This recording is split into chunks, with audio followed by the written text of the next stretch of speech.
Hello everyone. I hope I'm audible and my screen is visible.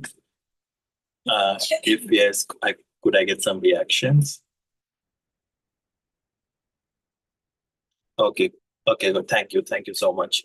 Welcome to our today's OSD. This is a follow-up from our last OSD, which was on paper to practice on how to use policy papers in high-level meetings.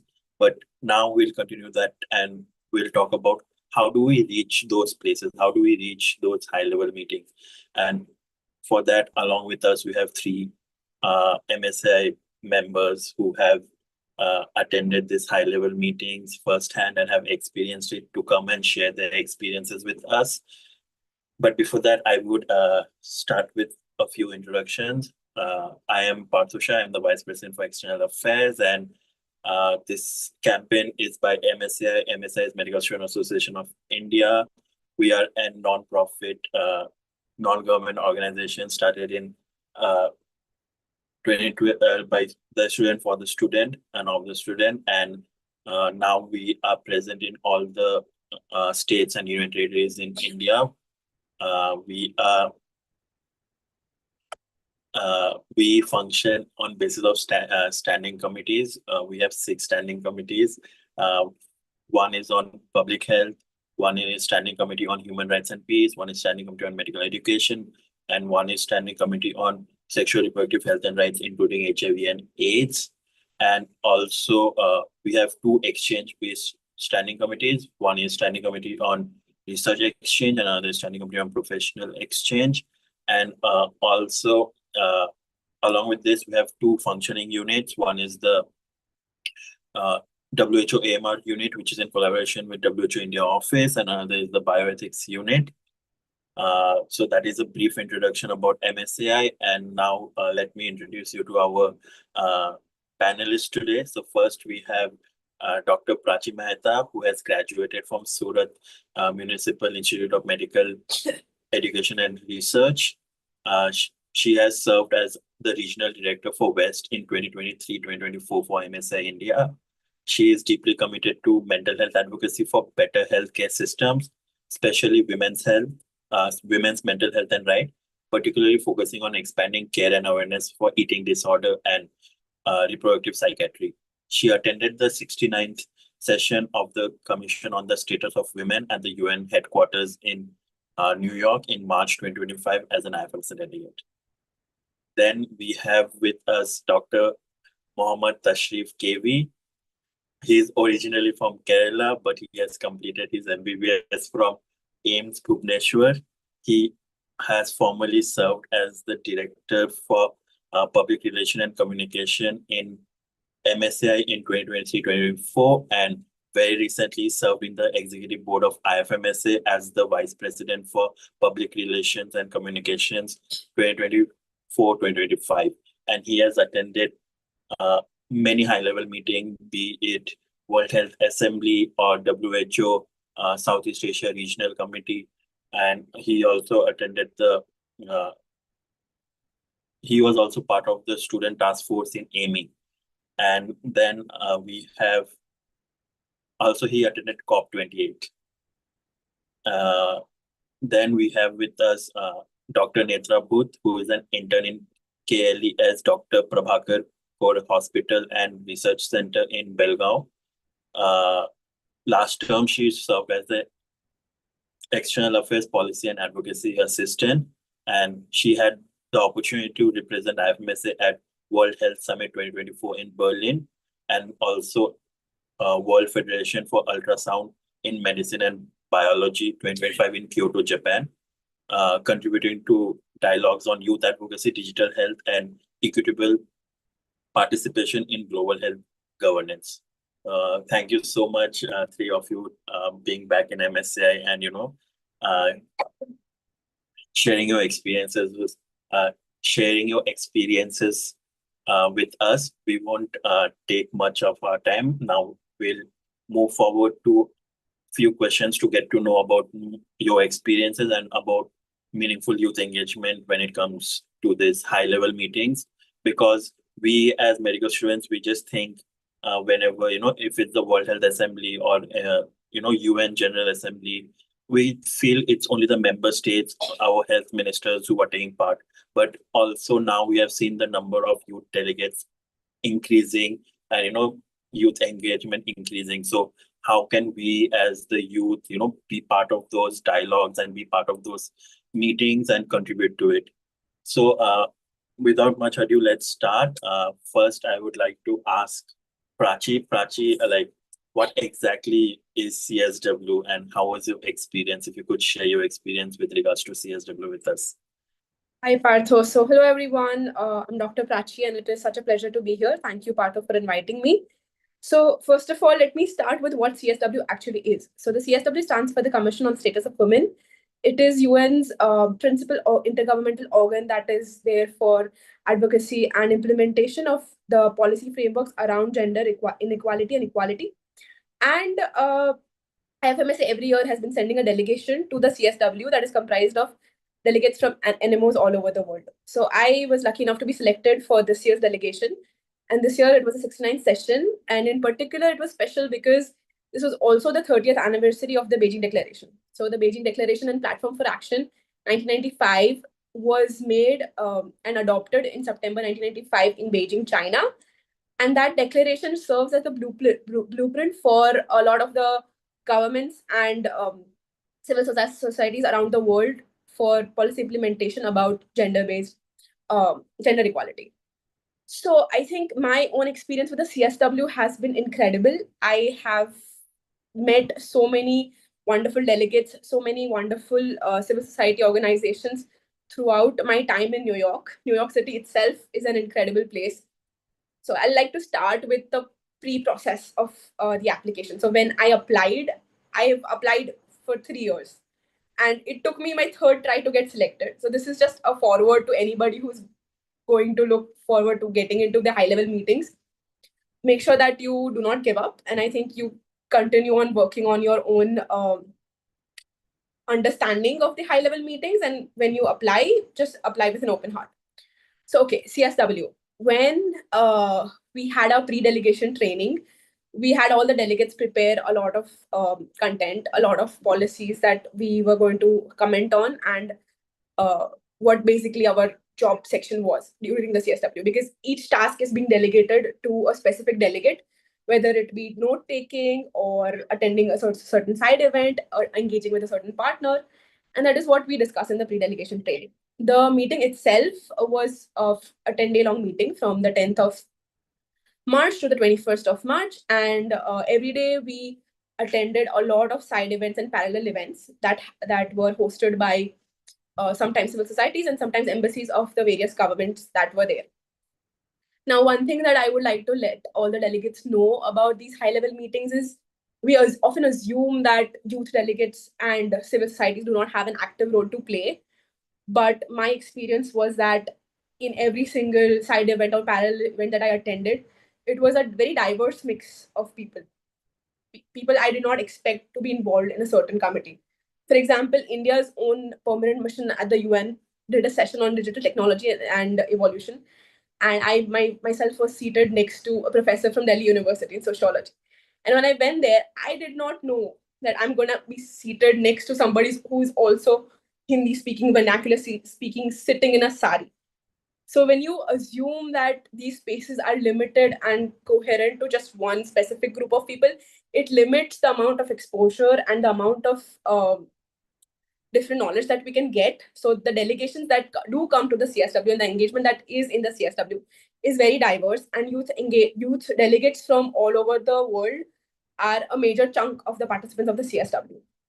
One thing I'd like to mention is the youth participation in the CSW from our NMO side. Like, not when I say our NMO, I mean India's side has been a little limited, because if we think about other countries such as the Netherlands or like Morocco, they often send their youth delegates to represent the official countries, right? We don't have that, but we look forward to achieving that. And overall, just meeting the different people that I've met there, engaging with civil societies, and some of those civil societies I still keep in touch with. They've helped me understand and figure out what I want to do with the information that I gained. Like, for example, I'm really interested in developing ED care and reproductive psychiatry. There was just one side event during the entirety of CSW that focused on mental health. So I think somewhere in that process, it kind of registered to me that as a medical student, where do I see a gap? And if there is a gap that exists, what can I do to kind of bridge that? And I think that motivation was also behind me applying. And I think you yourself should like figure out what is your motivation behind applying for a high level meeting. What do you propose to gain from that? And I've been lucky enough that I figured that gap out for myself, and I know the steps that I have to take in order to fill that gap. That has been one of the most important learnings that I've had from the CSW. The meeting itself, it was wonderful, but I think what was more wonderful was to see how everybody is at their core the same. Like, I think my main experience of the CSW was there were a lot of powerful people there, and there were people who have been through such phases of life, and they've managed to become an advocate for those who are underprivileged, those who do not have the same privileges as them. And to see that is to also like have a mindset about what do you want as a physician to bring to the same space. So I think I'm very thankful to MSI and IFMSA for giving me that opportunity. And that is something I hope all of you here can maybe look forward to in your own journeys with IFMSA and MSI. Thanks, Partho. If there is anything specific, I'd like to elaborate on. Thank you, Prachi. Yeah, we'll go back to the specifics in later part of the OSD. Thank you for sharing your experience. And also, like, yes, so when you are in such high level meetings, you don't know who are there, who is going to be beside you, with whom you're going to have lunch, with whom you're going to get dinner. So when you are in such spaces, it's very important that you are open and you're talking to everybody and try to make connections. I feel these spaces for youth is not only for advocacy but also to make connections which are going to help them in the long run. That's something that you have highlighted, and that's something which is very true. Okay, so next I will move on to Netra. Netra, you have attended the World Health Summit and also World Federation WFMUB. And yeah. So how was your experience? Like, first, if you could, just tell us a brief about the two high level meetings you have attended, and also how was your experience in that?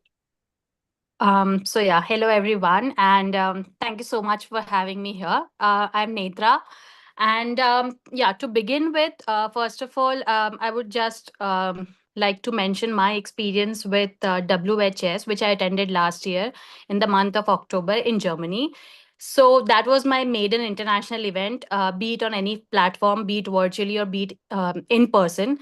So WHS stands for World Health Summit, and it is an amalgamation of three different meetings, which is one is World Health Summit, the other one being World Health Summit Academic Alliance, and the other one being World Health Summit Regional Meeting, which took place in India this year. And so World Health Summit every year, it takes place in the month of October, in the same place of Berlin in Germany. And so being a medical student, you have an ideology that medical sciences, it is just confined to human body and, like the general and the conventional things which you learn in medical college. But after joining and being part of IFMSA and MSCI, I feel like I've learned a lot about how health sciences can extrapolate to other things, and I feel like World Health Summit was a great insight into how these things works. For example, I'd just known about terms like planetary health. You have something called migration health. You have something called marine biology, and all those terms which you just learn, which you just read in your day to day life, maybe, or come across them. So I feel like World Health Summit was something which gave me a great insight into what these things actually are, and how you can think of pursuing your career further, even though you have pursued MBBS, and how you can actually take road not taken. And again, so World Health Summit, it has different set of meetings which takes place under different under the names of different continents. So it is actually divided into continent basis, and it is not a generalized thing. So depending on your area of interest, you can actually choose whichever meeting you want to attend. Though in your pre-delegation preparation, you will be divided into different groups where you will actually discuss which delegate wants to be a part of which meeting, so that there's not an overlap, and everyone gets an opportunity to be a part of every meeting. Then coming on to WFUMB, which is World Federation of Ultrasound in Medicine and Biology. So that is something I attended because I feel like I have an inclination towards ultrasound and radiology in general. So again, and considering the country which it was being conducted in Japan, I thought it was a great opportunity for me to be a part of the meeting and explore the country. So it is WFUMB is more tailored towards ultrasound and radiology in general, and you won't have an opportunity to actually get to know about other aspects. But if you're someone who's very much interested in ultrasound and fields of radiology, I feel like it is something you should be a part of. Again, because so the difference between WHS and WFUMB is WHS is a huge delegation where you have actually 30 delegates going together in person, apart from the virtual delegates which you have. WFUMB is, on contrary, a very small delegation of 5 delegates. So WHS is a delegation where you actually don't have an opportunity to interact with each one of them on a personal level, because everyone's just scattered throughout the place. But on the contrary, WFUMB, because it's a such small delegation, you have very great opportunity to interact one-on-one. You make great friends, you create great memories. Apart from that, again, because WHS was my first event, I was very scared, and considering the large delegation that it was, I feel like I was very nervous when I went there. But when you actually go and meet people there, you feel like they're very comforting. They'll tell you the do's and don'ts. They'll actually tell you how to go about it, how to navigate through. And again, WFUMB, I feel like, was a very great insight into how IFMSA works, what is the hierarchy. Again, how do you feel the application? Because WHS, yeah, fortunately, to what Prachi mentioned, she was trying it for 3 years. WHS, actually, for me, it was the first application that I had ever filled in my life for IFMSA, and I got selected. So I was the lucky one in that case. Again, but I would still suggest that you actually keep filling the applications, because you learn how to go about them, what you should put in the application, what you should not, and what kind of experiences you should highlight, what should be your keynote memories, or maybe your learnings that you should put into application. So yeah, I feel like you should at least once in your life be a part of some external meeting and learn how IFMSA works, and what are the skills that you need to network and actually meet people on professional level. So yeah. Thank you so much, Netra, for bringing that out, and also highlighting the point, like, when you are there in a different country attending a high level meeting, it do get a little bit overwhelming. But then we are a group of like 30, or let's say 5 to 30 people who are together backing each other. Like, it might be the first time we met each other in the thing, but within like 2 to 3 hours, you are like there for each other. So that is also a connection that we make, other than, the connection that we make with like a lot of high level people, but also the connection that we make with the other delegates from different countries, and then they become our lifelong friends. That is also something that is so wonderful about this meeting. So thank you for highlighting it. Now, moving on to, we have Tashrif.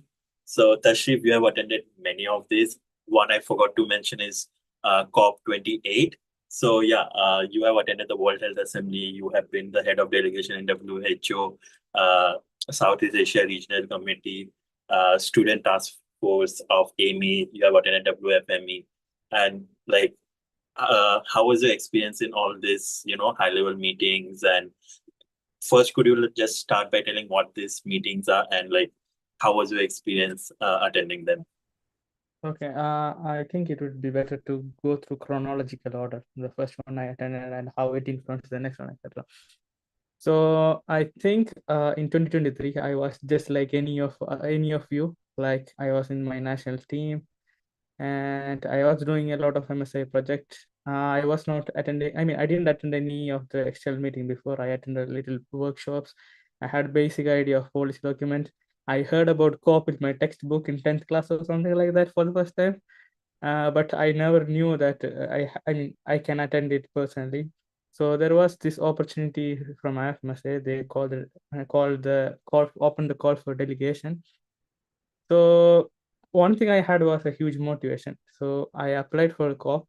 COP is like the Conference of Parties, and there is a United Nations Environment Program. Under it, there is a framework for climate change, UNFCCC. So UNFCCC organizes this COP so that every nation can come together and discuss and develop policies on climate change in various aspects. And I had a huge motivation. So the selection criteria goes like this in IFMSA. Like there is a particular number of slots, allocated for the newcomers. So this is one of the tip I want to share you. Even if you don't have any experience, don't shy away from applying. Motivation matters a lot. So I applied it. I had small skill set, which is like communications. And I explained the motivation part. In the plan of action part, I explained how will I utilize my skills to the delegation, and I got into the ops. I was very nervous for the first time because when I entered the COP28 blue zone, I was very nervous to speak with people because inside the blue zone there are ministers, there are like a lot of high level people, people from Harvard University, Oxford University, all these people coming for the research purposes. There are ministers. I mean, you can literally see the Rishi Sunak walking nearby to the World Climate Action Summit. So it was very nervous. I was there for 11 days, and days went by. I got my confidence, and I start talking with different people, and it boosted my motivation. I had the very basic idea about different things, how the climate change affecting the health aspect. I got briefed daily. So it is also a learning experience for you, even if you have the basic knowledge. And I got to attend the World Climate Action Summit, where all these world leaders come and speak, whether it's Emmanuel Macron or Modi or Rishi Sunak or Erdogan. So it was very nice experience. But by the end of the COP28, I got to learn a lot of new terminologies, new knowledge, etc. And that was my starting point in this external affairs journey.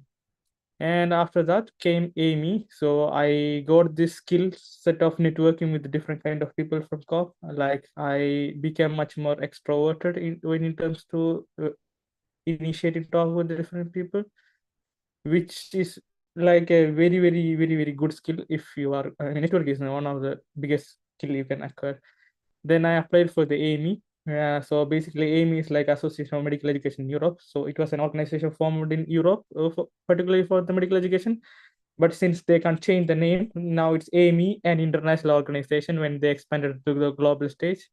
So under it, there is a student task force. It's basically for the medical students, and now it's for all the health professional education students.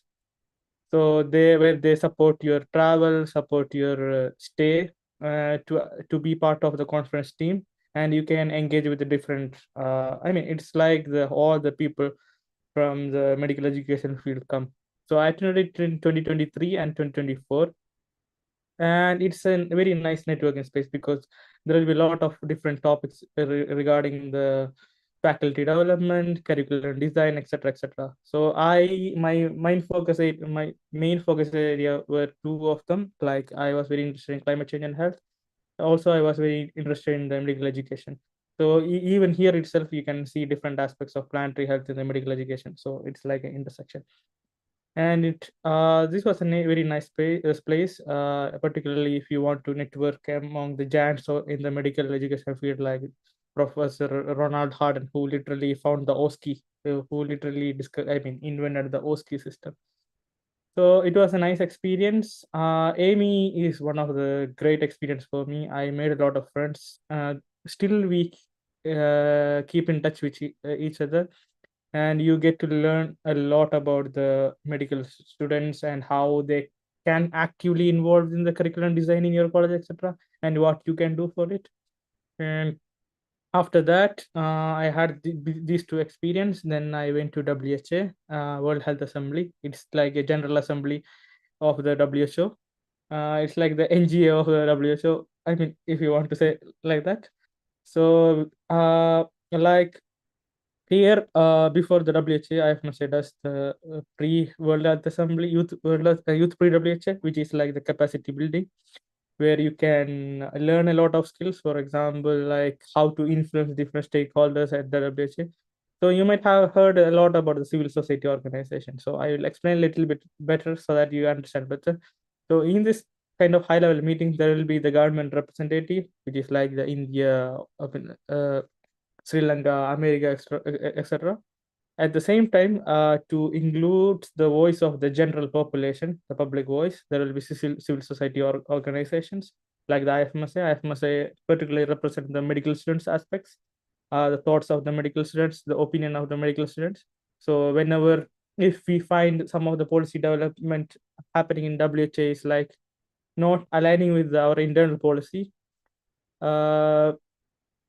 we advocate to make it much more aligned. It's more or less like lobby, I mean, which happens in the parliament. Then there will be academia, which are the people who are particularly coming for the different research purposes, and the media who actively take the much needed information from this to the general public. So these, when you attend the youth PWC, you get to learn different kind of, I mean, you will be like acting as different stakeholders in the, there is a simulation happening. So you will be acting at different, for example, I was like Bill Gates or something like that. So people are approaching me, different countries are approaching me to get money from me. So you get to understand different, what is happening over there.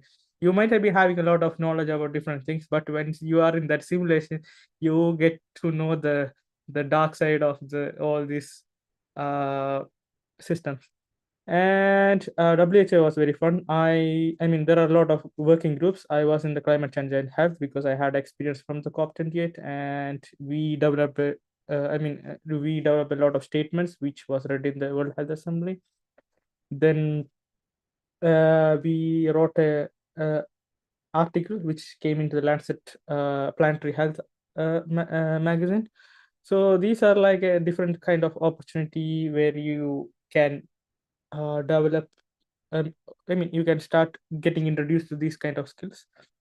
After that, I went to WHO Zero, which is the like WHO has 6 regions: Americas, Europe, Africa, EMR, Eastern Mediterranean region, and Asia Pacific is divided into 2, which is the Southeast Asia region and Western Pacific.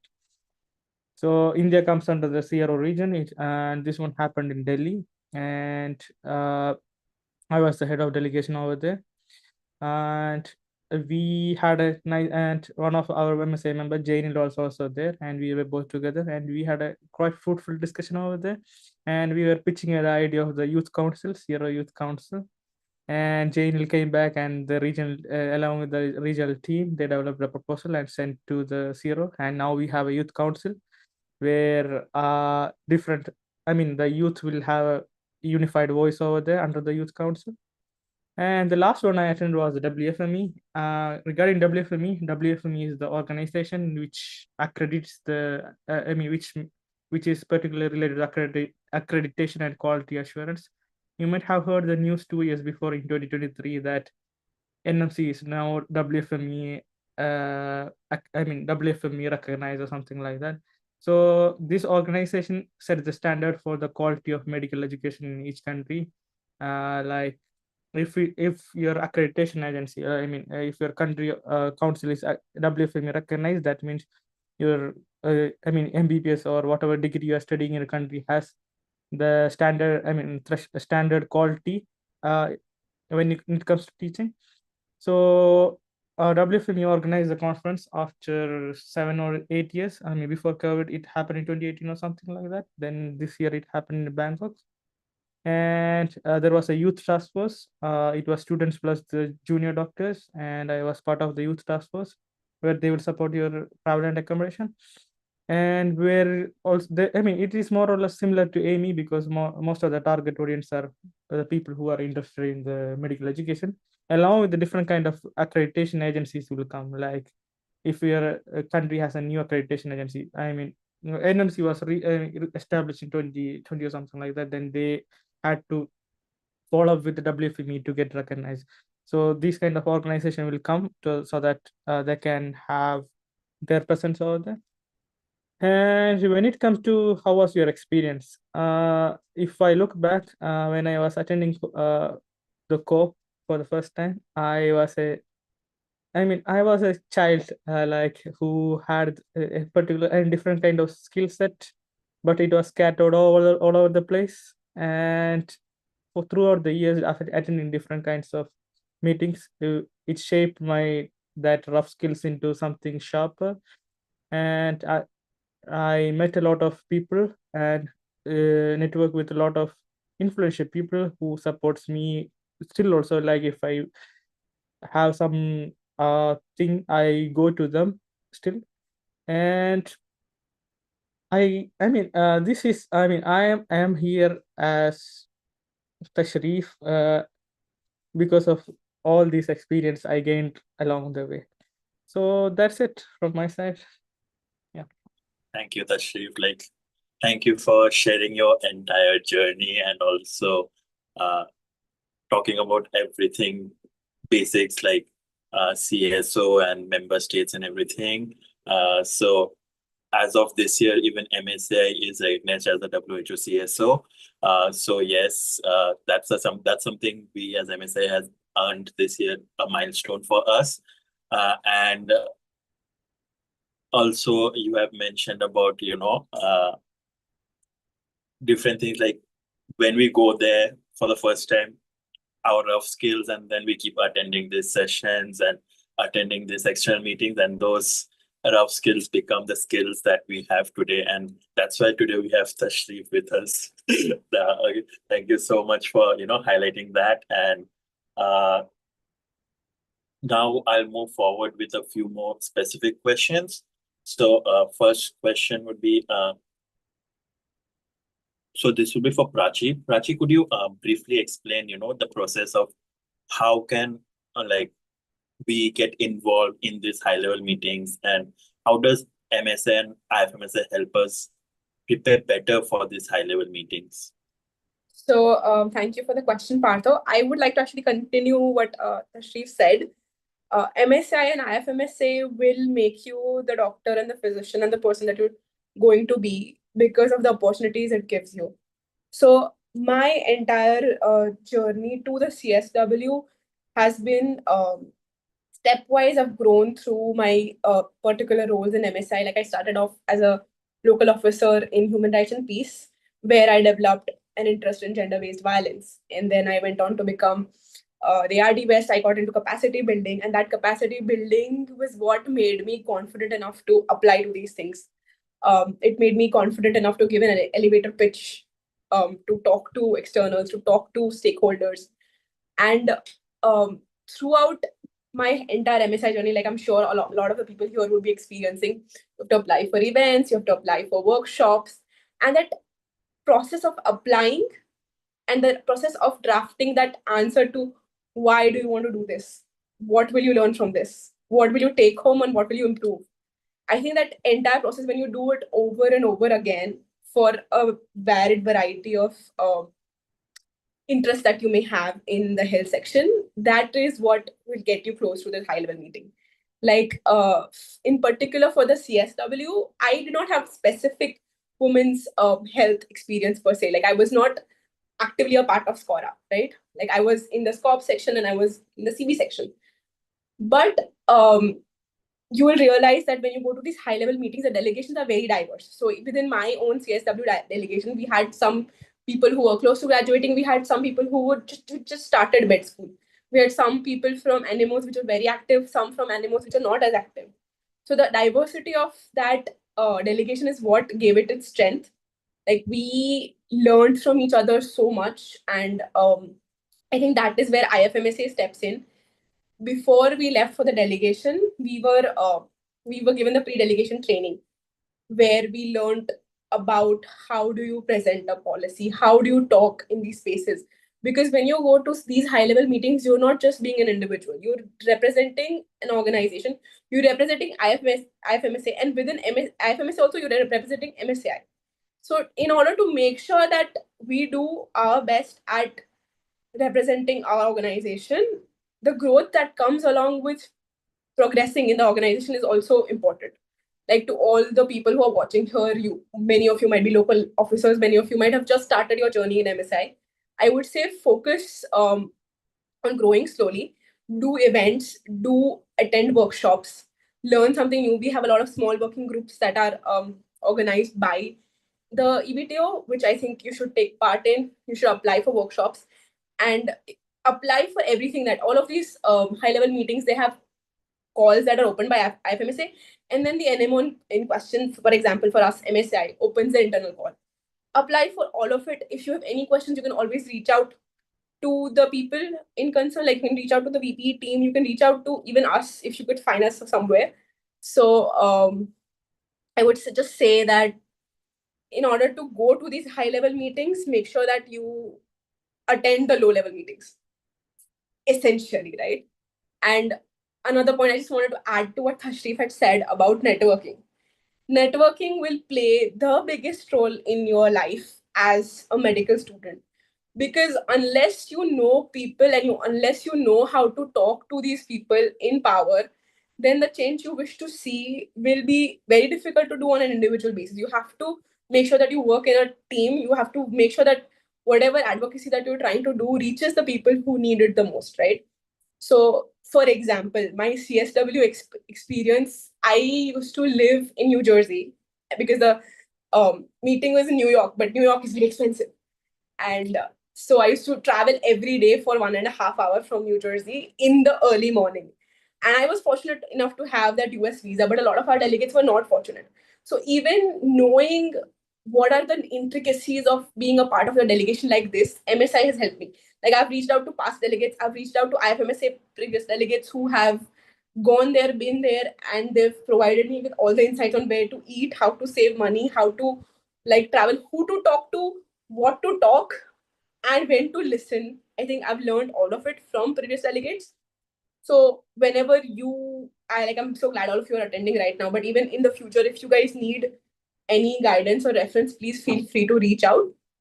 And with regards to networking, one last point. So the butterfly effect, I don't know if all of you know that. It's like, some small thing happens and then it keeps becoming something bigger and bigger. For me, that happened at the CSW. So I used to take the bus every day while going. And every day I used to, because the first stop was the First Avenue where the UN building is. So all of the delegates would get off together. And there was a certain group of people I was getting off with every day. So by the 5th day, they were like, okay, who are you? How are you? What is your name? How can we get to know you? How can we engage with you? That ended up with me talking to a sociology professor about what I wanted to do in life. And that ended up with me going to Yale University for a conference. And right now I'm in the organizing team for the next year's conference on women's mental health, which is something that I am really, really invested in. So you never know what opportunities open up. You never know what gates open up when you really, really want something. And whenever you go to these events, make sure you talk. Make sure, even if it is uncomfortable, even if it is scary, like Tashrif mentioned, first event is always scary. You don't know what to say. You were always afraid that you're going to say the wrong thing.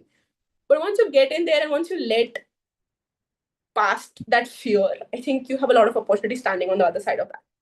So that is where MSI will help you. That is where IFMSA will help you. And this is the biggest strength that our organization does have, is that we give opportunities. You will not see people who graduated and still here, once we graduate, we open up these places for the younger peers, for you, right? So you are going to be the future of MSI. You're going to be the future of IFMSA. And I hope you make the best of that opportunity. Thank you. Thank you so much, Prachi. And yes, it means a lot that,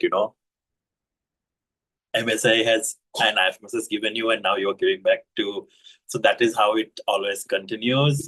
Thank you so much for mentioning that. And also, yes, it's necessary that we aim for the high level meetings, but that doesn't mean that, you don't do all the groundwork, because to be prepared for that high level meetings, you need to be present here. And yes, like today, a lot of you have taken the chance. You could be like, oh, it's the Friday night, I can just go out. But y'all took the opportunity, like I'm getting an opportunity to listen to it, so I will be here.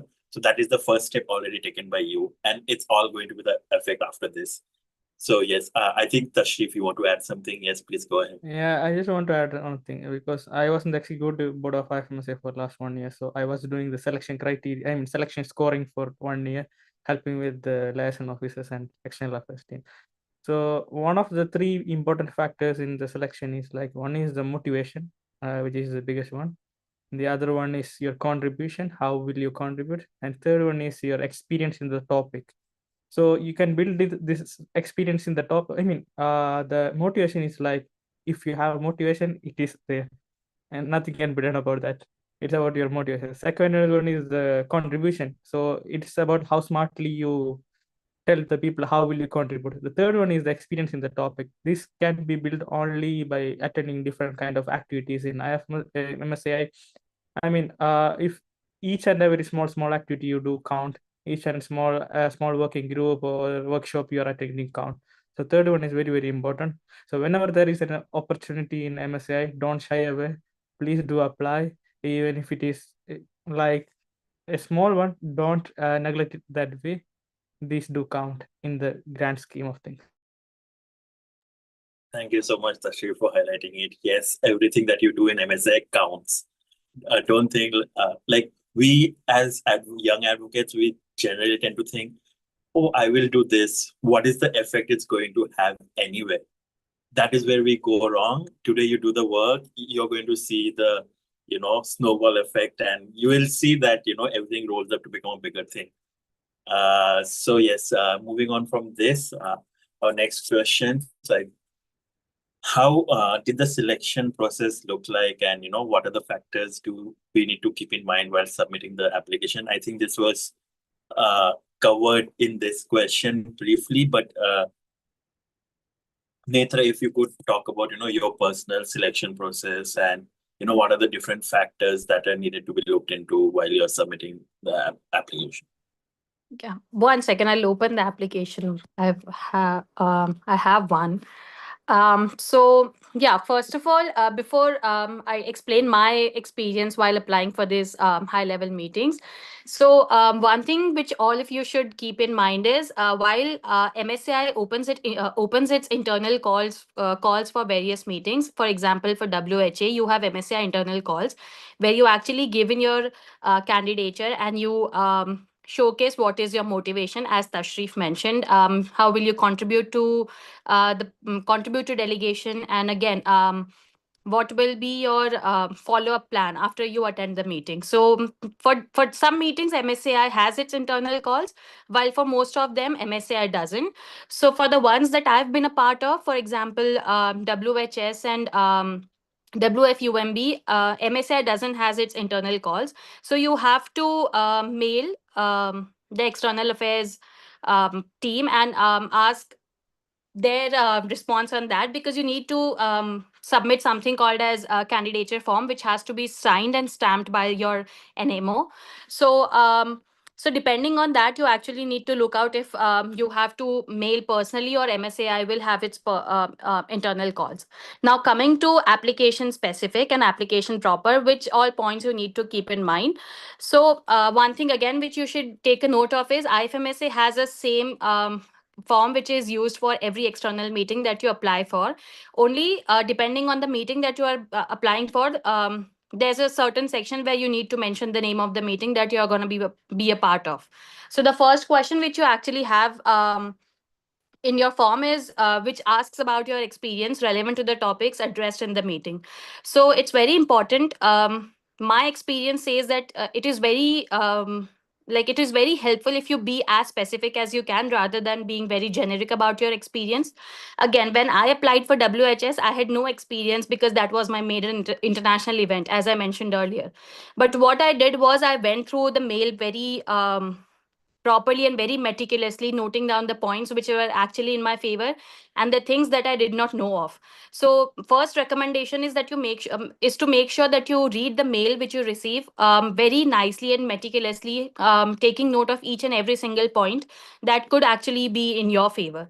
So so that is how you can actually highlight your experience. Just make sure that you cater it to the topics which are going to be discussed in the meeting when you actually apply.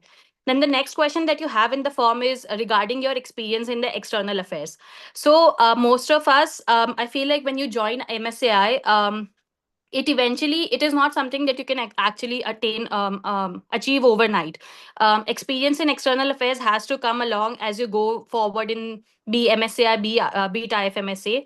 So you can highlight even the smallest of experience and how you can actually exploit it in favor of the delegation. So make sure that again, what I did was I actually, whenever I apply for these meetings, I divided in two sections: experience that I had in IFMSA and how I can actually employ it for the delegation, and experiences that I had in MSCI. Also, one thing that I will suggest is many a times we think that experiences which are not a part of IFMSA or MSCI won't be helpful. So it's not necessary that you don't mention your other experiences, but you can do so, because at the end of the day, that's an external meeting, though it's not under the heading of IFMSA. Again, moving forward, the next question that you have is about contribution to the IFMSA delegation, which Tashrif also mentioned about and highlighted its importance. So there is a certain section in the mail that you receive where they actually speak about and will explain you how they want what will be their selection criteria and what they actually seek from the delegation. So depending on that, you can actually formulate your answer and how you will be able to contribute to the IFMSA delegation. And the last one, I think, is regarding your follow-up plan, which is how will you actually use your experience which you have gained over the days being a part of the meeting, and how you will exploit it to ensure that whatever you have learned over the days being a part of the delegation, being the part of the meeting, being like interacting with people, interacting with people of high grade profiles. So again, like, I feel like it's not necessary. For example, when I attended WHS, I remember I had no specific answer to all these questions, because that was again my first meeting that I was applying for. Honestly, I had no specific answer for any of these questions that I had talked about. But I feel like, again, if you have the motivation, also, like, I feel like, as all of us have mentioned so far, being in MSCI, you actually learn about your areas of interest. So for me, I feel like over the years, I learned that something in fields of digital health, artificial intelligence was something I wanted to work on. So I catered my answer around all these areas of interest, that being a part of WHS, how I can actually get to know more about these areas, and how I can integrate these topics with other areas and other standing committees in MSCI/IFMSA. So one thing, like, one last suggestion from me would be just keep applying. First of all, keep applying in MSCI, because that will actually help you to know how to formulate answers, how to use words, as they call, like certain words which will draw attention of the people who go through your applications. So that's it. Like, keep applying for these, be it MSCI, be it IFMSA, or any other external meeting. I hope I answered this question well. Thank you so much, Netra, for talking about how you go about your application, and also talking about the basics that we need to collect from MSI and IFMSA. Thank you for highlighting that. And yes, you have answered answered the question very clearly. I hope it's clear to all our participants who are present here. So let's move on to our next question. So this is for Tashrif. So in what way did your prior experiences in youth advocacy or health policy or leadership contribute to your selection for the high-level meetings? Were there specific projects or initiatives that helped demonstrate your commitment towards the meaningful youth engagement? So I will start with the phrase that the more meeting you attended, the more chance for you getting selected for the next meeting. So you have to start somewhere. The first one will be like your what you say. I mean, when like where you don't have that much experience in the external affairs. But what you can do in the first while applying for the first one is like do activities related to the topic. For example, when I was applying for COP, what I did was like there were a lot of initiatives from COF in MSI related to climate change and health. And I was doing that and I was attending different kinds of webinar, etc. So I had that basic amount of knowledge. And along with that, one of my strongest skill set was communications. And these experience plus how I will contribute to the team using my skills and the motivation. These three things played a key role in selection into my first high-level meeting. And yeah, like Netra mentioned, when you are mentioning specifically like what you're doing with your skills, whether it's I mean, I know you guys attended different webinar related to the external affairs plan, I mean policy, etc. These are very, very necessary skill when it comes to attending high level meeting. So you have that basic knowledge regarding the policy, how to develop policy and the key language of policy, etc. And along with that, when you attend different kind of a working group, etc., you will have that skill set that the selecting people deems as, oh, this guy, this person can work well with, represent well of our organization. And there will be a lot of opportunity, particularly regarding external affairs, whether it's like policy commission or policy working group, etc., or policy reviewing commission, etc. So please do apply for it. There is one in MSI, on opportunity MSI. First apply for that. You will learn how to develop a policy. Then there will be after the MSI step, you can apply for the IFMSA skill level, where you will be collaborating with different kind of people internationally, and you will learn a lot of things about policy. What is policy? How to develop with this? All there. I mean, in IFMSA and MSA, there is always opportunity for the newcomers, because if you want to make this process sustainable, there should be experienced people, there should be medium experienced people, and there should be newcomers. So there is that transfer scale.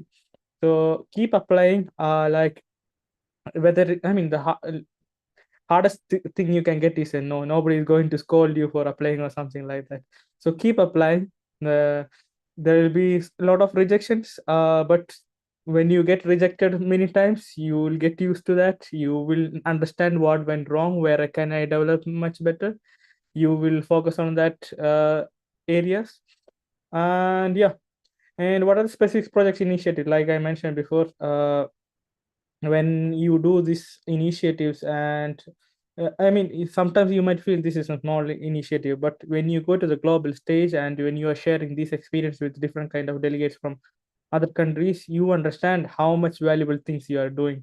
Because I mean, sometimes we feel that we are privileged, these are small things, but I mean, when you compare I mean what we have with people from the global south, I mean the global south, you understand how much privileged you are. So keep engaging in different kind of activity, especially whether it's ground activity or upskilling activity in MSA and IFMSA.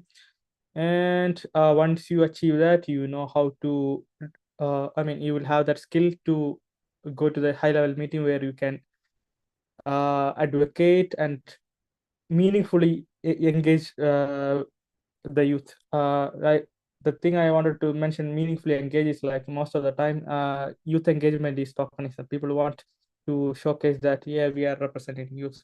But when you develop that skills, when you do all these activities and you have that ground reality, you will be willing to go to the different stakeholders and talk with them about this and meaningfully bring that change. Because when you do those ground activities, you will see the reality. For example, when I went to WHA, I was sitting in the room in the WHO headquarters, and we are having a class about the TB, NTB. And they were talking about like we are going to end the TB in 2027. We are going to end it. But next week I came to back to India, and I had my CMFM posting it one slum, and there were 2 or 3 TB patients. And when we asked about whether they are getting TB medicine, they are telling that they didn't get it from the hospital or something. And when we encountered that, the issue was the logistical issue. Like the whole India was having a logistical issue, and nobody was getting medicine for TB. So the ground reality and what you talk in the high-level meetings are different. So in order to get this ground reality, you have to attend different ground level activities IFMSA doing, the IFMSA, MSI doing, like there are a lot of initiatives taken by MSI. Yeah. Thank you so much, Tashrif, for answering that. And yes, like what could be the worst thing that happens is you get a no. Like me, when it came to policies, I have applied for IFMSA policies like long back, like for 2 terms. 2 times I got rejection, and then once I get the first acceptance, and then you work there and you show that okay, you have the capacity and you have the knowledge to work on it. And then from there, every general assembly I was part of policies somewhere or the other. So yes, like you might get a rejection, it's okay.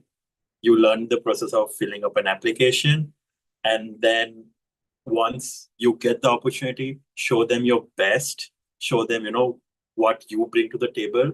And then once you can show the people who are doing the selection, like, okay, this is somebody who is reliable, then there's no looking back from them, right? So learn everything that you can, apply, and when you get the opportunity, just do your best, and then there's no looking back from there. Thank you for highlighting that, Tashrif. So moving on to our next question, we just have a few more questions left.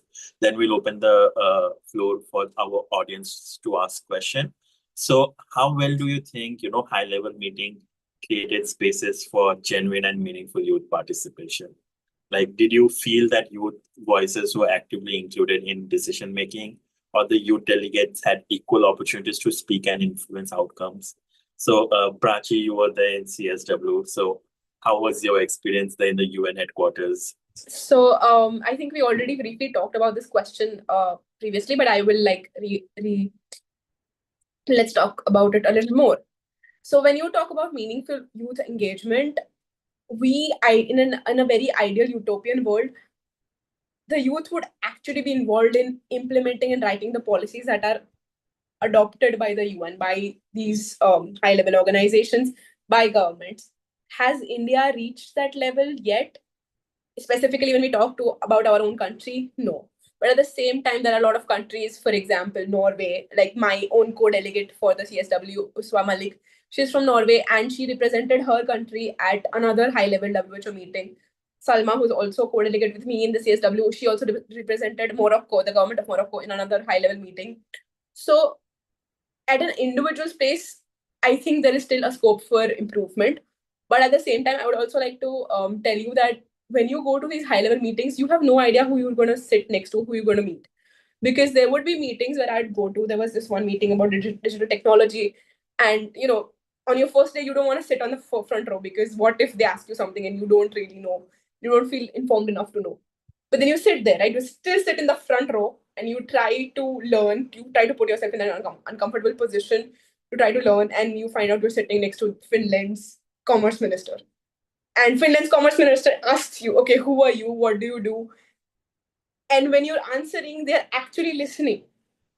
So at those moments, you feel like even though it's one tiny conversation, you don't know where it could lead, right? So whenever you go to any of these high-level meetings, and if, like, I hope a lot of you go, make that effort to find out who is doing what event, side event, parallel event, find out which policy of IFMSA, what work in IFMSA aligns with their work, find out where they're going to be.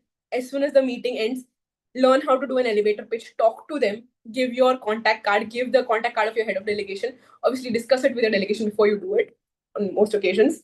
But I think meaningful youth engagement is a slow process, and it is also a highly individual process. Like, it depends on the delegate. How far are you willing to push? What opportunities are you willing to see? And what opportunities are you willing to grab on? And I personally have, I think, I met up with 2 organizations. So I'm not going to be a medical student for a much longer time, right? So I met up with 2 organizations where I found out I could connect with and continue my own journey in public health and in these high-level meetings. So do that. Find out if you can collaborate with other co-actors or other civil society organizations.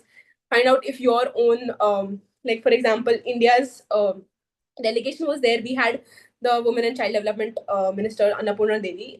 Unfortunately, we were not allowed to meet her, but she had a secretary down, and we gave a few questions. I gave a few questions to her, and they got back to me with a written reply, which was wonderful. Hopefully, in the future, with more youth coming into play, I hope, and especially with Tashrif and Jenner's effort with the WHO CRO and the CRO team's effort for the Youth Council, I think we're looking towards a more better future with more engagement. But as of right now, I'll say that we still have a long way to go. Okay. Thank you so much, Prachi. Yes, something that I would like to tell. Yeah, like now CRO has a youth council which was inaugurated just few days back, not even 2 weeks back, in this year's CRO in Sri Lanka. So yes, MSI is not part of the youth council, but yes, we are always kept in loop because we are CSO and we have applied for it though. So initially we thought that is somewhere we could not be, but come on, like for last 3 to 4 years, the talks about youth council has been going on, and now the youth council exists. So it's always the push that we need to do little by little, and then maybe we will have, like now we have a youth council, and then maybe a year or two down the line, India will have their own youth delegate to WHO and the UN, representing India. So it's like, I know when we go, we try to talk to the permanent mission and everything, like, but do face rejection, but it's a no, nothing worse than that. But yeah, the process to having a youth delegate from India and in UN and WHO is on. Hopefully, down the line we can have those so that there's more meaningful youth engagement. Like you have mentioned, there are countries like Morocco, Norway, who already have the youth delegates. So representing the countries, hopefully we'll be there soon. Thank you so much, Prachi. The next question. So how did you and other youth participants collaborate or coordinate during the event? Did you find the opportunities to network, form alliances and co-develop ideas with other youth representatives or stakeholders? Tashrif, this is for you, because I know for you, meeting other people and getting connection is something, and being in the EV space, you did get to work with junior doctors network and everybody. So how is it, talking with other youth participants and collaborating with them? Okay. So this is a crucial, important question. Like when you go to a high-level meeting, there are a lot of side events will be happening regarding various topics. For example, if you are going to WHO, there will be a lot of side event happening. Something will be regarding the maternal and child health. Something will be regarding the planetary health, etc. So you have to choose which. You have to choose area of expertise, climate change and health. You go to those kind of events, and when you go to this kind of side events, there will be a lot of other youth people coming and listening, and you will be networking or forming alliance with this kind of people. So one of this is like when I went to COP, there was this Yango, which is like the youth platform for in the COP spaces. So they had a briefing every day in the evening. So first day we couldn't go. It was first day. Second day, from our delegation, I was the only one to go. So I met a lot of people over there, and there was an issue happening regarding the youth engagement in the co-op spaces. So it was very interesting. So next day, what we did was like I gathered other delegates from my IFMSA delegation. I went there and we discussed, and we came up with a plan how to bring it to the stage. So we were forming a plan how to target different kind of stakeholders, different countries, and present this issue in front of the audience. So it was one of the successful activity we did on scale on ground. And other than that, you will meet once you get out of the event. There will be, I mean, you will be having different kinds of WhatsApp groups or WhatsApp contact with this kind of youth with similar interests, where you will be discussing different kind of ideas, different muses, etc. So there you will develop different kind of idea about whether it is a collaborative campaign about among two different organization, or writing a paper or commentary paper, article or something like that. So networking is one of the key factor in bringing I mean, once you start talking, you will be somewhere around the conversation, you will be spitting some idea out of your mouth. Then it will be developed into something bigger, and it develops like that. And yeah, uh, this is one example for one on ground. And other than that, like Partha mentioned, these networking, knowing the other people from different organizations really helped when I was in the executive board, because it was very easy for me to tell them. Like there was one of the campaign with different organizations. Since I know the people before and I network with them, it was very smooth to collaborate with them, because we know each other, which make the process 10 times easier. So yeah. Thank you, Tashi, for highlighting, like, yes, connection is key when you go to high level meetings and making those connections. Like now you can see like when you go there, now like before, like I have attended the World Assembly. Before that, I did not know, like after MSI is done, what am I supposed to do? Then I got to meet, Junior Doctors Network. So I know like after MSI is done, there's another organization that's waiting for me, which is the Junior Doctors Doctor. There's some other things. So, there are a lot of organizations that exist who are present there. So once you graduate, those are the organizations they're looking out for. So yeah, you get to, connect with them from beforehand. They are also the youth. So, the youth connection is there, and, you get to collaborate with them. And yes, Tashrif, you wanted to add something? Yeah, I just want to add one quote from my friend. 80% of the jobs in the world happen through referrals, not through applications. So keep in mind that it's the biggest advantage of networking. That's true. That's very true, Tashrif. Like referrals are very important. So yes, go there, make those connections with those high level people who are going to be there. Uh, like Prachi mentioned about Anupam ma'am, right? I got to meet her in World Health Assembly, and I wrote her a mail, and then she remembered. Then when I went to introduce myself, ma'am, I'm Partho. I wrote you this mail. I didn't get a reply. She, oh yeah, I remember Partho, your mail. And then we had a nice conversation, even though very short but nice. And then she's like, you can talk to my, secretary, and he'll get back to you later. So you never know who you get to talk to and everything. So yes, take these opportunities and make the best out of it, I guess. So the last question before we move on to the participants question for Netra, how do you plan to apply the knowledge and networks and experiences that you have gained through this high level meeting in your future work and advocacy? Are there any specific project or collaboration you hope to pursue after getting to learn from so many people and so many events that you have attended during the meetings? So honestly, I'll be very generic with this one, because I feel like, as they say again, knowledge gain is never wasted. So if you see in a regular and conventional hospital and medical college setting, honestly, the knowledge from these high level meetings is not so very useful if you see it in your daily routine. But I feel like since all of us are here, I feel like all of us have something that we have in our minds that we want to do apart from our conventional studies. So I feel like that is where you can employ your knowledge that you have gained across all these meetings. And because as I mentioned earlier as well, you learn so much different from what you learn in your day-to-day life, which is different from, as in like how you get to know how big health sciences in itself is, and what are different aspects and facets that are there and which go along with it. So that is something I feel like knowledge is knowledge comes into play, and that is something how you can apply it. Coming to network, I feel like we have enough discussion on how it can help through Prachi's and Tashrif's experiences. But um, according to my personal experience, I feel like networking is something, again, on a personal level, I feel like you make great friends, which you carry on for your life.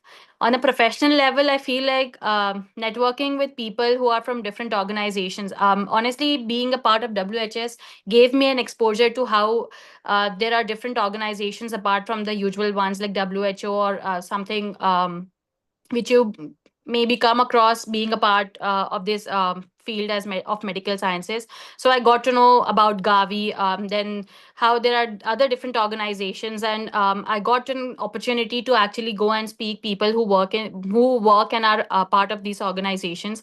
And when you actually go and speak to them in person and tell about your areas of interest and tell your motivation that you want to be a part of their organization, they will never say no. They will reach out to you. Maybe like it will be a little late or sooner, you never know, but at the end of the day you will have something you can rely on when you come back from these meetings. Because I feel like when you come back, you actually have a question in your mind: what do you do with the knowledge that you have gained, and how do you actually navigate through? So that is where networking helps.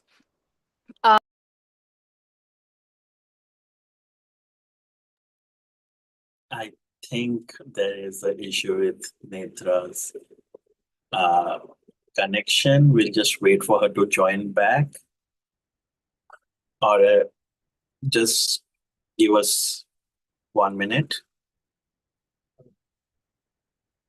Yeah, she's back. Just yes. Hi, Netra, you're there? Yeah, I'm sorry for that. Yeah, 1 second. Yeah, so I was talking about networks, and again, experiences. I feel like from high level meetings, you carry it with you because it helps you grow personally. I was an introvert. I remember when I went to WHS, I used to be shy to put even a small text on the group of delegation because I used to be so awkward and so hesitant whenever it came to texting. So interacting and actually going and communicating with these people was a different thing altogether, which I had never thought of. So on a personal level, I feel like rather than professional, personal experiences have been something which I prioritize more when it comes to these high level meetings. And in terms of advocacy, as I mentioned, and as you also mentioned, Partho, when you actually graduate, you have different organizations which you can again be a part of and continue your process of, your journey of advocacy, and just don't stop at it. And specific projects, I feel like if you have something in your mind, specific in terms of your aims and goals that you want to work on. For example, I had in my mind that I want to work in the field of digital health and artificial intelligence, as I mentioned earlier as well. So I was looking for these opportunities and I came across Nirman slash search, if you have heard about it. So I'm leaving for the workshop tomorrow, and I actually told them about my areas of interest in the fields of digital health, and they actually gave me an opportunity where I can go in the remote areas and touch that last mile, and actually help people explain how digital health and artificial intelligence can be a boon in their boon to their lives. And collaborations, so I remember coming from WHS and reaching out to people from Health Parliament. You have something called Academy of Digital Health Sciences. So it is very specific to, and it is very subjective depending on your areas of interest. But if you have something in your mind, I feel like you will see an opportunity and you will grab and make most of it. So yeah, thank you.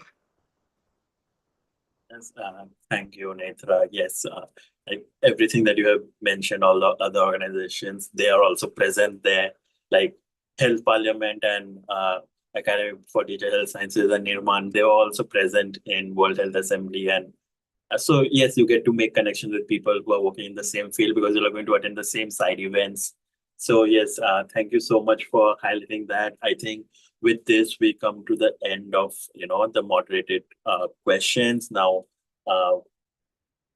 the floor is open for questions from the participants. You can either raise your hand and ask your question to the panel, or else you can put your questions in the group chat. Yes, and till then, like till people are asking the questions and everything, you also can fill up the post event questionnaire, which will be put out in the group chat. And if anyone has any question, this is the time, any doubt regarding how to attend the meet. I hope by now it is clear how to attend and what are you going to expect, and how to go over the application process and what goes on. If you have any other question other than this, please go ahead and ask away.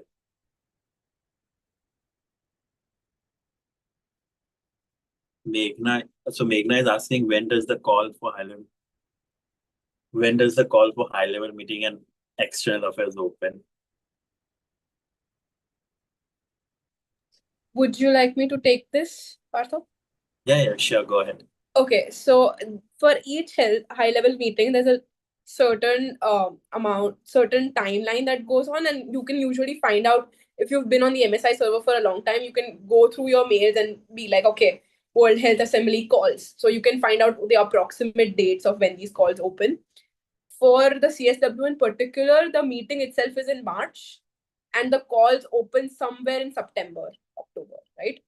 So at the end of, so like right now they'll be opening November maybe. Because I remember I got my selection mail on the 4th of December that I've been selected. And that is, well, I was not even physically, like mentally very aware about, okay, I apply kiya, I have to wait for the result. I just opened my email, I got it.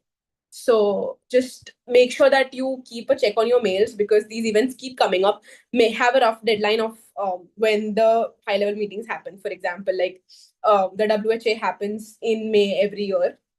The CSW happens in March every year, and like that, WHO CRO I think happens in October if I'm not wrong.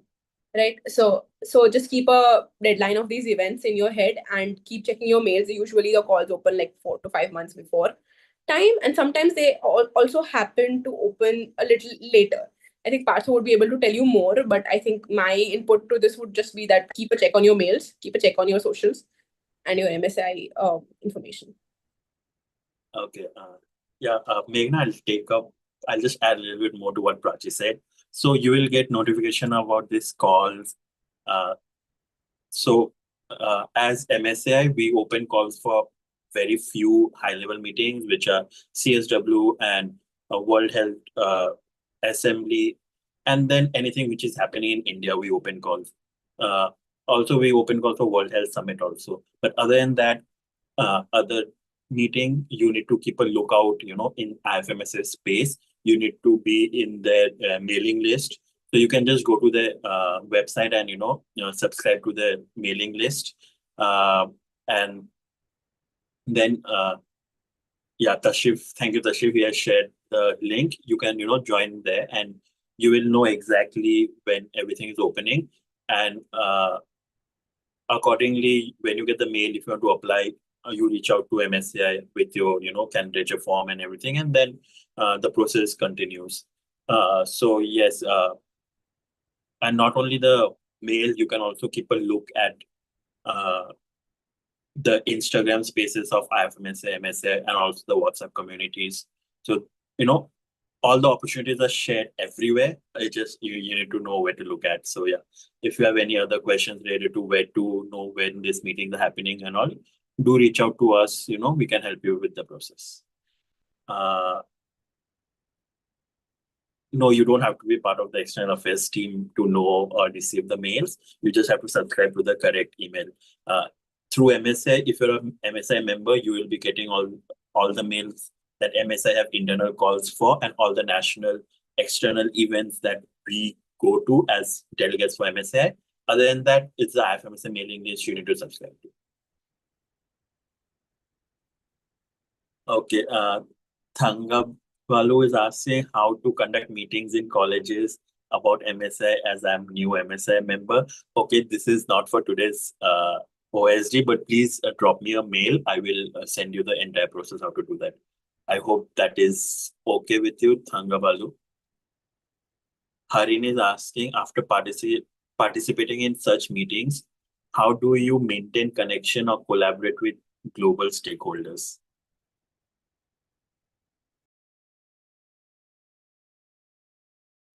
Who wants to answer this? If you want, I can answer. So basically, like we said before, you will be sharing the contact with the person, and sometimes, I mean, you have to initiate the conversation with them. And most of the time, there will be platforms like WhatsApp groups of similar interests, etc. Other times, it will be like LinkedIn or other social platforms. Particularly, I mean, if it is professional thing, we particularly connect in LinkedIn. If it is personal, we connect through Instagram, etc. And yeah, most of the time it's the connection in LinkedIn, or we exchange the contacts. So whenever you need to connect with them, you connect like that. Anybody else want to add something to it?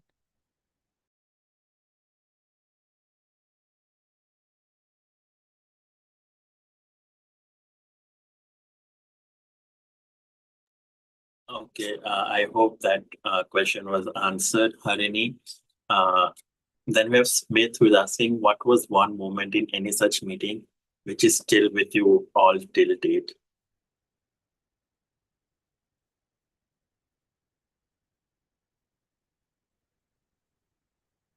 I can go first.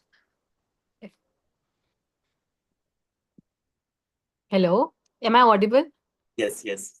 Yeah. Go ahead. So I can actually share two of them. Both of them are from WHS. Maybe because that was my first, so I actually cherish those memories. So one was the year that I went to WHS, which was last year.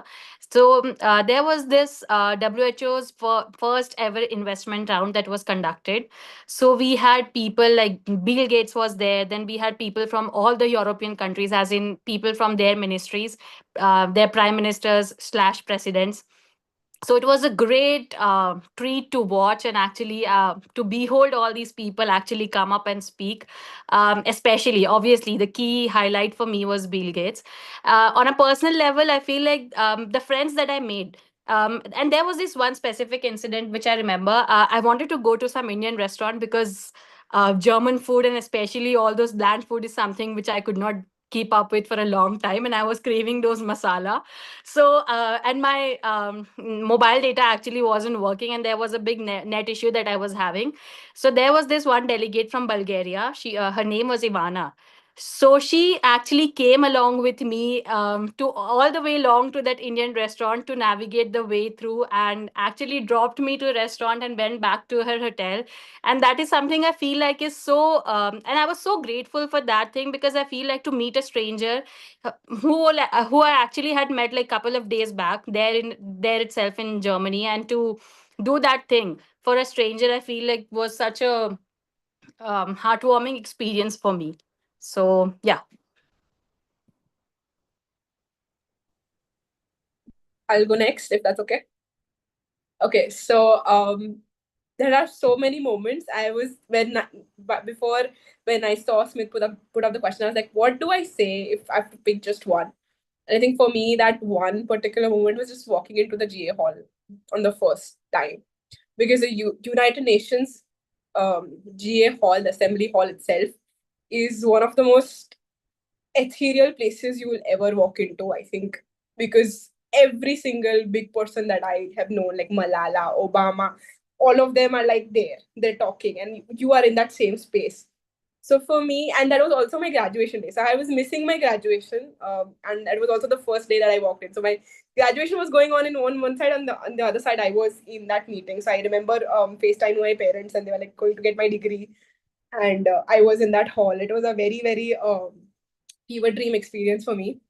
And the other very important moment that I remember was like Netra mentioned, the delegation itself.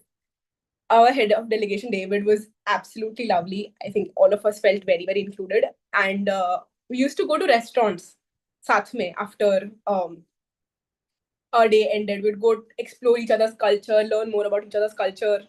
We would go to cafe places together. I want to go somewhere. I'll take my co-delegates with me. We'll plan out on which events we want to attend, साथ में.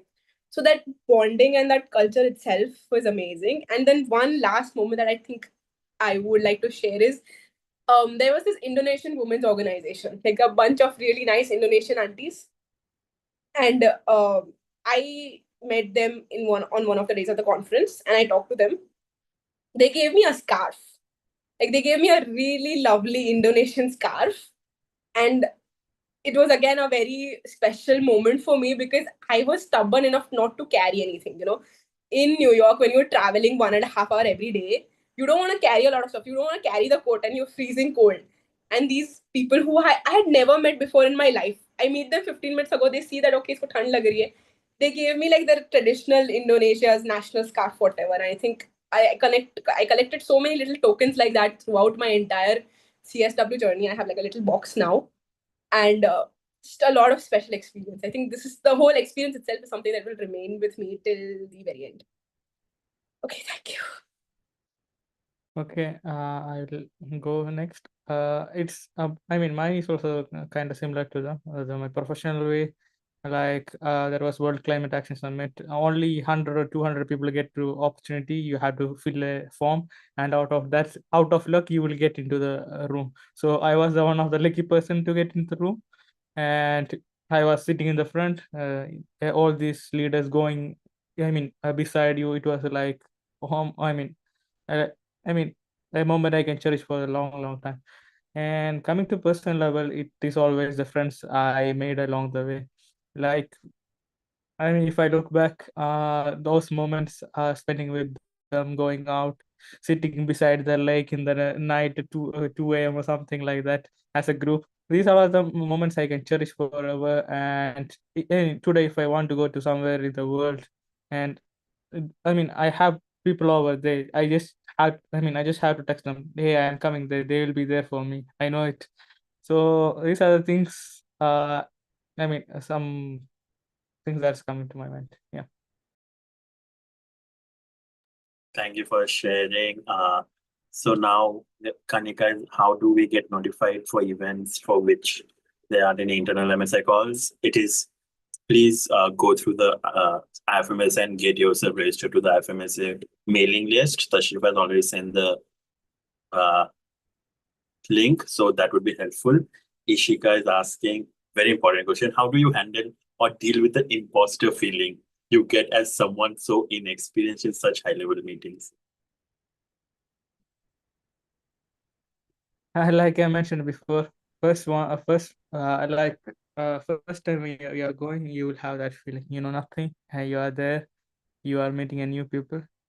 I mean, I would say start speaking with people. Most they can say is like, I don't have time. They won't be telling you you are not experienced or something like that.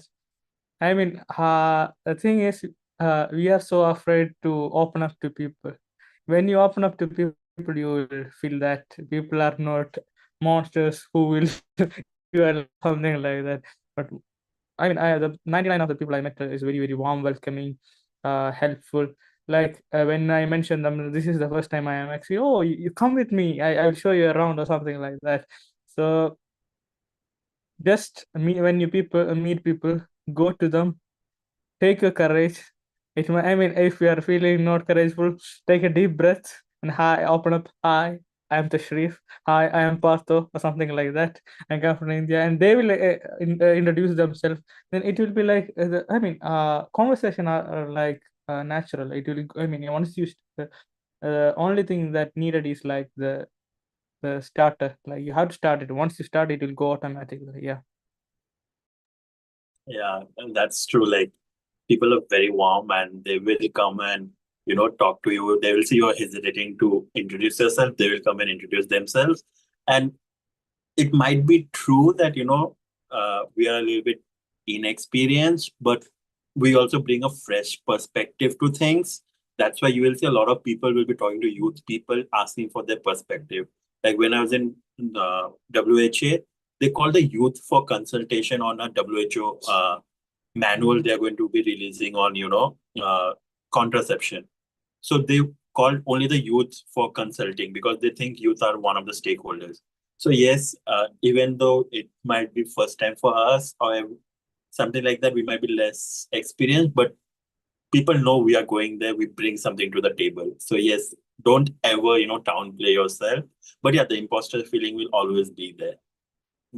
So we have a question. We have many questions.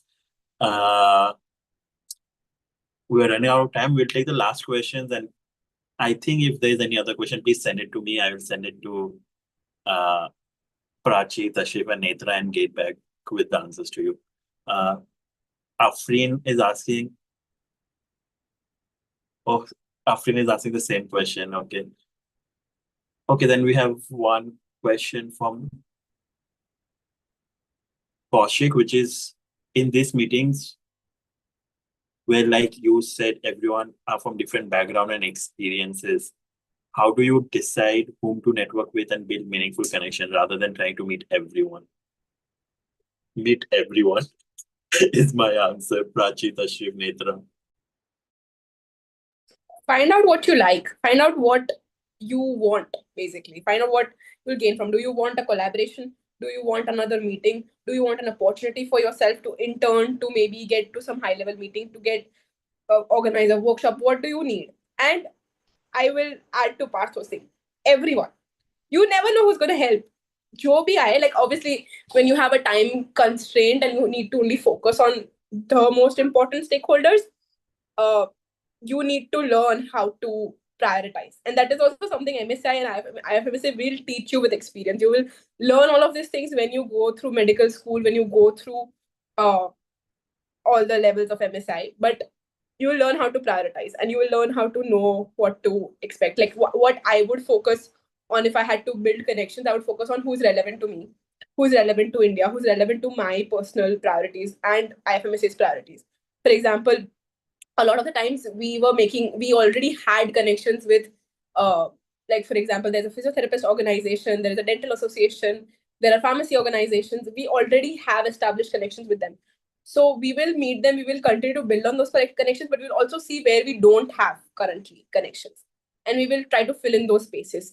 If you're representing, like if your own country's embassy is there, like a lot of my co-delegates, their embassies were very receptive to them. So they went and asked about the things that they were concerned about. For example, one of my co-delegates was from Korea, and they had an issue with their medical education system. So she took out that opportunity to reach the embassy and talk to them about what was happening, what were their inputs, if there's anything she could do, and if anything, an update that she could get on the situation. So that is, I think, you will learn with time on how do you talk to people. And I think Tashrif might be able to give an opinion to this because he's been to a lot many. Sorry, what I should speak about? Just in general, like what Okay. stakeholders would you connect with? So first thing you have to do is like you will have a list of people who you want to meet. You would be knowing a lot of people. Just do a background check. You have to prioritize the people. You have to make a list who are meeting, and out of that we prioritize different people. Who are the top priority you had to meet. We should meet, and there are people like we can meet, and there are people like if it is possible you can meet. So that's one of the thing we usually do in external meeting. Like we used to prioritize different kind of people, and prioritize, and according to priority you used to go and meet them. Yeah. And also, like, if there's somebody you want to meet, do a little bit homework on them, and so that you can pitch them, like properly. So that is something, like, make a first impression. Like if someone you really want to meet, if there is someone you happen to meet, then you can just, you can go introduce yourself, what you're doing. They're so welcoming. They'll introduce themselves and they'll take the, conversation forward. They will not care that, you are just a medical student. So yeah, that was all the questions, I feel. Partha, can I have like 10 more seconds about this question? Sure. Okay. So when it comes to the homework, when I applied for the CSW, one of the people that I mentioned in my essay, in my motivation section, was Varis Diary. She is a survivor of female genital mutilation, and she's one of the most important advocates in the world for that. And that's something I'm personally very passionate about. So I wrote about her in my initial application essay, and then I found out she was going to be attending. So I found out which events she was going to be attending, which events she was going to be talking at moderating, I made sure that my calendar for that was empty. I asked my head of delegation if I could be excused for that amount of time. I went to those specific side events. I ended up meeting her. I ended up getting her contact. I remain in touch with her because I wanted to do events relating to that. So we had like a small training session per se for social health workers regarding FGM.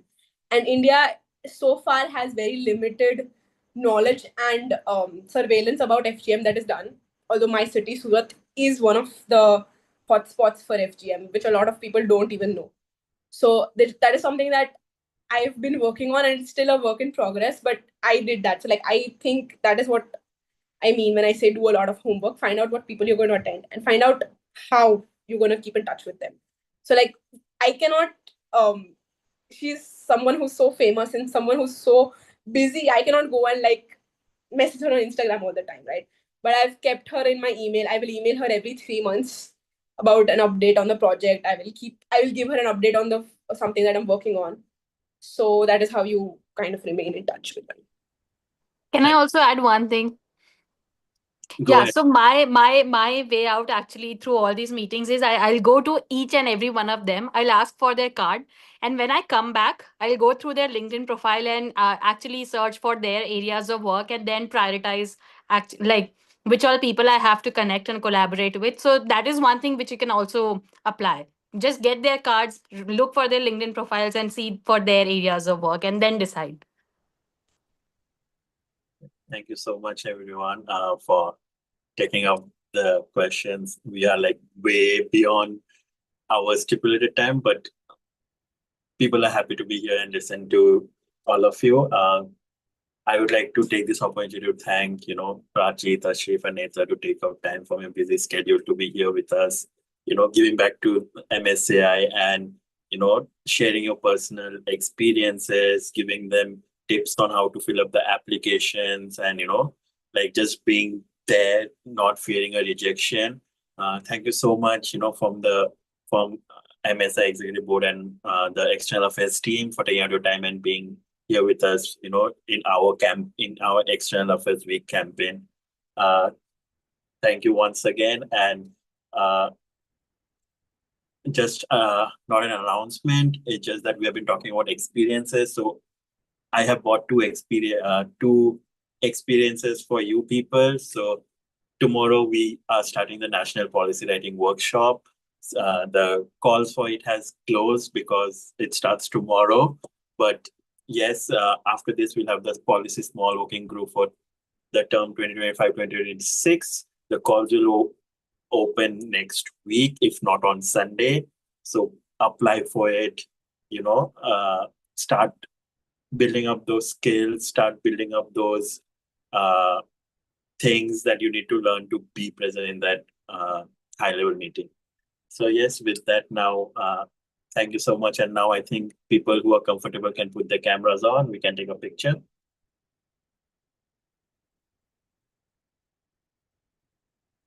And Leah, could you stop the live? Thank you.